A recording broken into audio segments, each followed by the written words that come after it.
ইতিহাসের সবচেয়ে ভয়াবহ দাবানলে পুড়ছে ইসরায়েল। মধ্যাঞ্চলে ছড়িয়ে পড়া আগুন পৌঁছে গেছে জেরুজালেম পর্যন্ত। জারি করা হয়েছে জরুরি অবস্থা।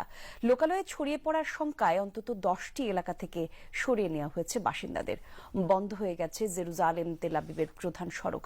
গাজায় বর্বর আগ্রাসী ইসরায়েল নিজ দেশে হিমশিম খাচ্ছে আগুন নিয়ন্ত্রণে, চেয়েছে আন্তর্জাতিক সহায়তাও।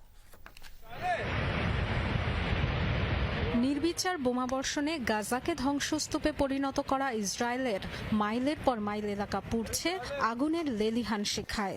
এক সপ্তাহ আগে দেশটির মধ্যাঞ্চলে ছড়িয়ে পড়া দাবানল আরও ভয়াবহ রূপ নিয়েছে। শুষ্ক উত্তপ্ত আবহাওয়ার পাশাপাশি বেড়েই চলেছে বাতাসের তীব্রতা, যা ঘন্টায় 90 থেকে 100 কিলোমিটার গতি পর্যন্ত উঠতে পারে বলে পূর্বাভাস দেয়া হয়েছে। তাই ব্যাপকতা বাড়ছে দাবানলের। প্রবল দাপটে ছড়িয়ে পড়ছে বিস্তীর্ণ এলাকায়। 2891 একর পাহাড়ি এলাকা ছাড়খাড় করে এগিয়ে চলেছে জেরুজালেমের দিকে।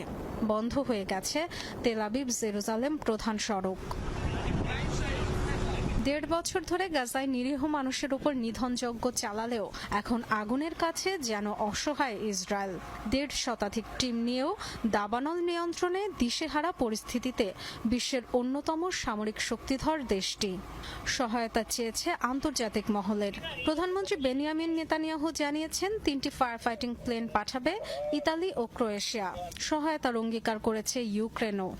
150 ফায়ার ফাইটিং টিমের সাথে উত্তর থেকে স্ট্যান্ড বাই গ্রুপকেও আনার সিদ্ধান্ত নিয়েছি। কর্মীরা কাজ করছেন, তবে তীব্র বাতাস বাধা হয়ে দাঁড়িয়েছে। প্রধানমন্ত্রী প্রতিরক্ষা মন্ত্রীকে সুপার হারকিউলিস বিমানের ব্যবস্থা করতে বলেছি। সেগুলো যেকোনো আবহাওয়ায় কাজ করতে পারে।